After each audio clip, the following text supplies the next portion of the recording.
नमस्कार दोस्तों, मेरा नाम डॉक्टर प्रदीप अग्रवाल है। मैं पीडियाट्रिक ऑप्थेल्मोलॉजिस्ट हूँ और मैं मुरादाबाद में CL गुप्ता आई इंस्टीट्यूट में काम करता हूँ। आज हम लोग बात करेंगे बच्चों के मोतियाबिंद के बारे में। नॉर्मली आपने सुना होगा कि मोतियाबिंद एक बड़ी उम्र की बीमारी है, जो कि बड़ों में 40 साल की उम्र में, 50 साल की उम्र में, 60 साल की उम्र में होता है, जिसके बारे में सभी लोग जानते हैं। लेकिन बच्चों के मोतियाबिंद के बारे में लोग सुन के चौंक जाते हैं कि ऐसा भी क्या होता है। हाँ जी, ऐसा होता है।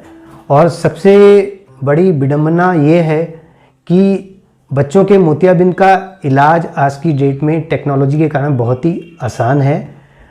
दवाइयों से ये पॉसिबल नहीं है। हाँ, सिंपल इसका एक छोटा सा ऑपरेशन होता है बच्चों को बेहोश करके, और हम उस बच्चे को पुरानी दोबारा रोशनी दे सकते हैं। लेकिन अभी भी सोसाइटी में, लेमैन में ये धारणा है कि क्योंकि बच्चा बहुत छोटा है, इसका इतना जल्दी ऑपरेशन कैसे हो सकता है, बच्चे को थोड़ा सा बड़े होने दीजिए। या पेरेंट्स थोड़ा सा भटक जाते हैं, वो कहते हैं कुछ दवाइयाँ ले लें, कुछ उनको बाबा मिल जाते हैं, कुछ क्रैक्स मिल जाते हैं, जो कि उनको 6 महीने, साल भर, 2 साल बाद दवाइयाँ देते रहते हैं और कहते हैं कि ये मोतियाबिंद हट जाएगा। लेकिन ये मेरा दावा है, बच्चों में एक बार अगर मोतियाबिंद आ जाए तो वो नहीं हट सकता। अनटिल अनलेस कुछ बीमारियाँ होती हैं जो कि जैसे गैलेक्टोसोमिया होती है, उसमें हम गैलेक्टोस को लेवल को ठीक करके बच्चों के डॉक्टर उसको ठीक कर सकते हैं, लेकिन वो बहुत ही रेयर होता है।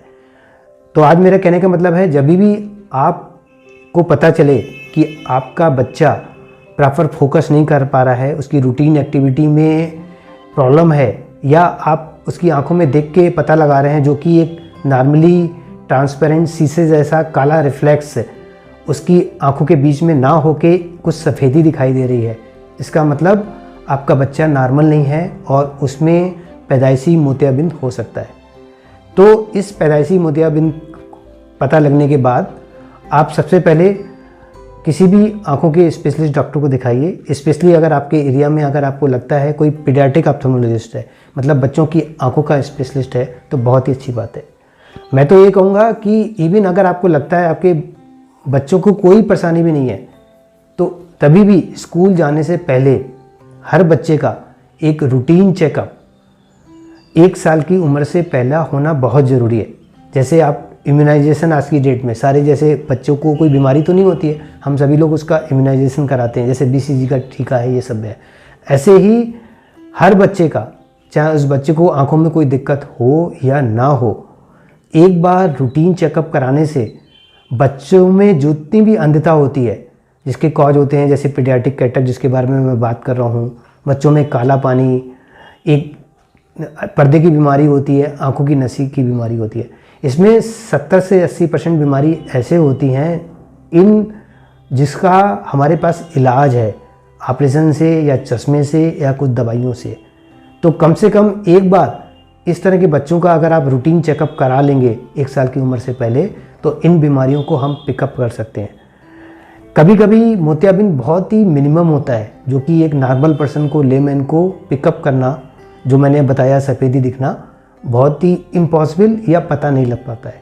इसलिए सबसे अच्छा जरिया यही है कि हर बच्चे का एक रूटीन चेकअप कराएं, और आपको अगर कंफर्म हो जाए है कि हमारे बच्चे को मोतियाबिंद है, तो इधर उधर बातों में ना पड़ के आँखों के डॉक्टर को दिखाएं, उसकी राय लें और उसका ऑपरेशन जल्दी से जल्दी कराएं। जितना जल्दी आप बच्चों की मोतियाबिंद का ऑपरेशन कराएंगे, उतनी ही ज़्यादा रोशनी आएगी।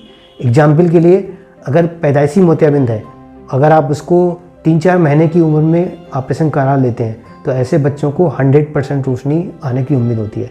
अगर यही मोतियाबिंद का ऑपरेशन आप 1 साल के लिए लेट करते हैं, तो उसमें हमें 10-20% परमानेंट लॉस हो जाता है। अगर इसी बच्चे का ऑपरेशन आप 5-6 साल, 8 साल की उम्र में करेंगे, तो हमें 90% लॉस हो जाता है। तो मेरे कहने का मतलब है कि बच्चे को जैसे ही डायग्नोस हो, पता चले कि इसको पैदाइशी मोतियाबिंद है, आप जल्दी से बच्चों वाले डॉक्टरों से मिलिए और इस बच्चे का मोतियाबिंद का ऑपरेशन कराइए, जिससे कि बच्चा आपकी इस खूबसूरत दुनिया को देख सके। धन्यवाद।